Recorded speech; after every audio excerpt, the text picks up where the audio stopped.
This is just an update on the homemade air compressor, and as you can see from it, it's in bits.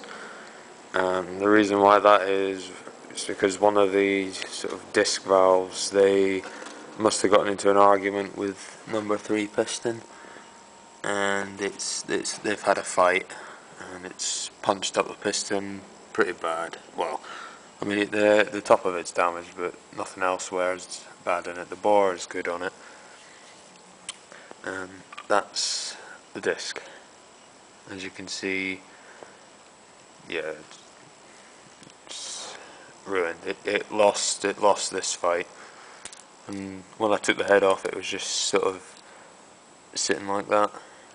And luckily it must have gotten kind of, just with this being quite a soft alloy, these pistons, it gotten jammed up into it, and it was just sitting there sort of knocking away on the head. And that was sort of one of the first things I noticed, was that I was losing pressure. Obviously it was only on 3 cylinders, and also at idle it was making this horrible knocking noise, and I was thinking it was the bottom end, like a big end bearing, that was on its way out. But then after I'd stopped the compressor, I tried turning it over, and it just, when it went up on a stroke, it locked up. And when that happened, I thought, I knew straight away it was one of the valves had failed on it. But I mean, luckily the bore is alright on it. It hasn't scored the bore, so I've gotten lucky with it. This damage here, I don't think you'd want to use it again in a diesel engine, but just for what I'm doing with it, pumping air, it'll be fine for that. I'll just take you over and show you the head.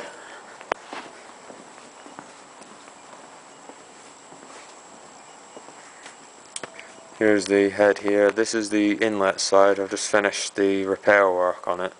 You see, it was this cylinder here that it was punching on. I'm just trying. It's quite difficult to make out that, but there, you might be able to tell there. You can see where it's been pushed in the way. It's punched out pretty bad. I've had to recut the seats, 2 exhaust seats on it. And this is the new design that I've come up with. It's still fabricated, but it's a 3, sort of a single piece holding it in retainer. It's like an H, like my name, Hamish, an H. It's not really funny, but and so they are the retainers now. And what I've also done is, you can just see the outline there where the gasket goes, and it swings right in and goes straight over the top there. And what I'll do is I'll stick it in the milling machine, and I'll mill this flat with the head, and so when it's compressed down, this side will be pinched up between the gaskets, so it's an extra support for it. And also what I've done is, when I cut these, it might be difficult to make out, yeah, but these are recessed. It's 2mm thick steel, these, and I cut down 3mm. And so there was a mill above it, and that's allowed the weld to sit in. So I grind away only a small amount, and so therefore it should hold it, and hopefully it shouldn't break. And I mean, that said, it was only just a bad. I mean, the idea itself's alright. It was just that it was just a bad way I'd gone about it. I'd used little M5 5mm washers. That's the bolt size, M5. So they're about 10mm diameter, but they're only about 1mm thick. And of course it's just a wee thin ring, so it wasn't really a very good idea. I mean, for the going across here, it was a 3-piece design that I'd used. I had an M5 washer there, M5 washer there, and then there it was just a strip of 1.5 steel, which would stick out about maybe 5-6mm. I mean, that side of it was alright, they were alright. It was just on this cylinder that just one of the washers, the weld had failed, and it had fallen out. And then with that falling out, with it just being sort of them sticking out only about 5mm each, it meant the disc then fell out, and it's had a punch up by the piston. But luckily it hadn't damaged the valve seat. Not that it would really matter, because there's still plenty of meat left in the head to recut the seats. And even then, if it got too thin, then I could drill it right the way out, because they're 30mm diameter, these. And what I could do is I could just drill a hole right the way through 30mm, and then I could just make up a seat and press it in, peen it in. And so I mean, that would work. And that's the new design for these. The exhaust valves, the other side, because there's the outlet hole, I'm just going to have, they're a three-piece design two-piece design actually, and it's per valve. And what it is, you'll have on the exhaust there'll be a strip across across this side here on the exhaust valves, just a little strip, and instead of it joining here, it'll be just about 5mm out again, only it's 2mm steel, and that just gives sort of clearance in the middle for the air to escape. It doesn't matter for the inlets, because they've already got the space. They've already got the head space between the valve, the disc, and the inlet manifold, and so it doesn't matter for the inlets. And plus, even though with it being a sort of just a two-piece design, it doesn't particularly matter with the exhaust side, because they've got the manifold pressing down on it all anyway. And so and again, if it did fail, it's not going to fall down into the head, down into the piston, cause damage down there. It's just going to stop working. It'll just restrict airflow, and I'll lose air pressure. And I'll just flip this head over, and you can see the other side. I haven't welded up the other side because I'm waiting on rivets for the disc valves.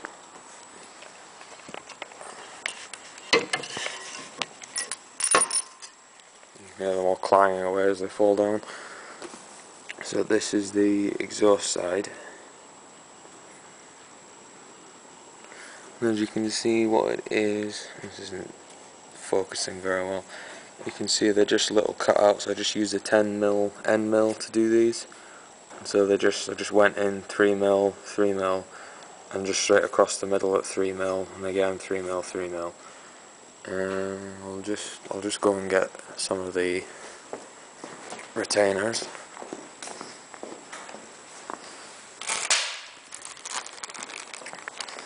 There's the old exhaust valves there, and there's the retaining pieces.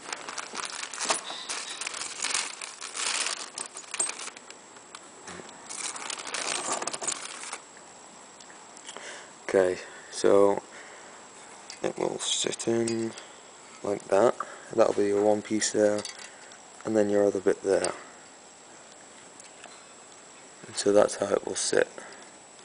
So you've still got a gap in the middle to let air out, but it's still a relatively strong design. And as I say, I'll still weld them in, but it's not as crucial this side, because as you've got the manifold pressing down on all of this. They're still recessed, but it's not as vital with this side. Although that said, this side, it gets the valves themselves, they got a hell of a hammering, even through the time that I use them. So these are the old exhaust valves. They're not, damn camera. They're not bad, these. You can see where there's a slight, try and get better. There's a slight ring on it, just where it's been running. Oh no, sorry, that side. And it's difficult to make out, but around the edge of the valve, the disc, sorry, there is damage to it.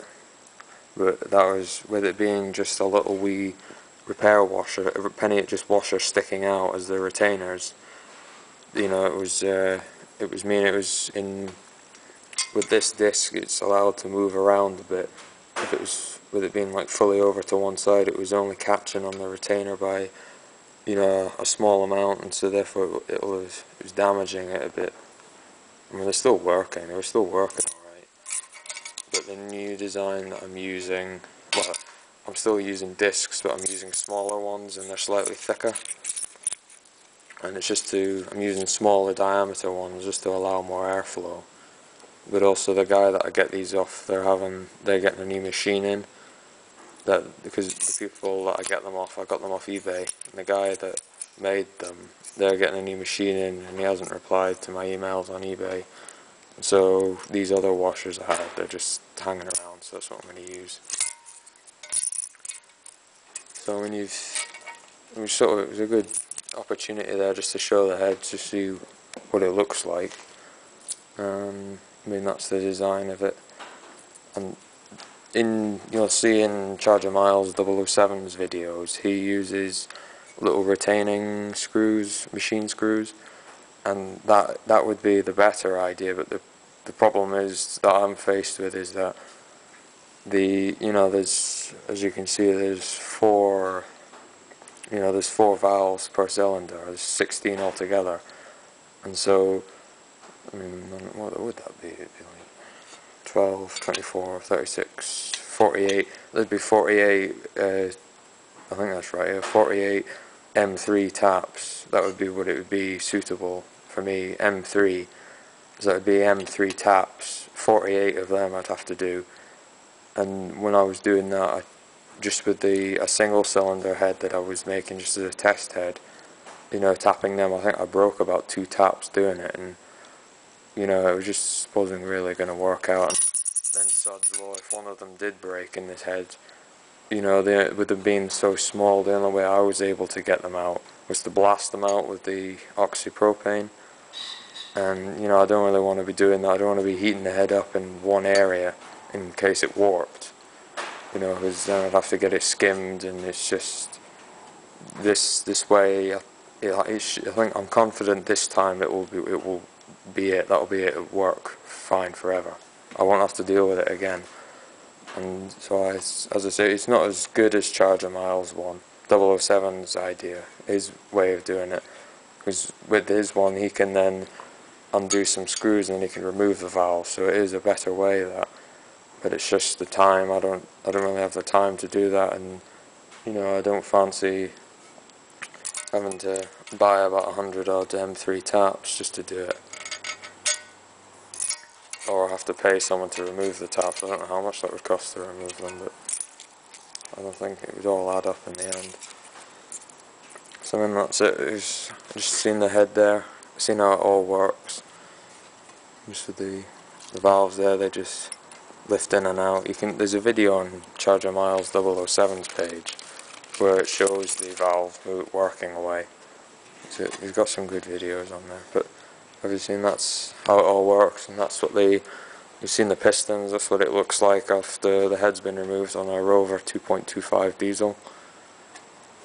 And that's it. If you have any questions, you just email me and I'll answer them as I can. Alright, bye.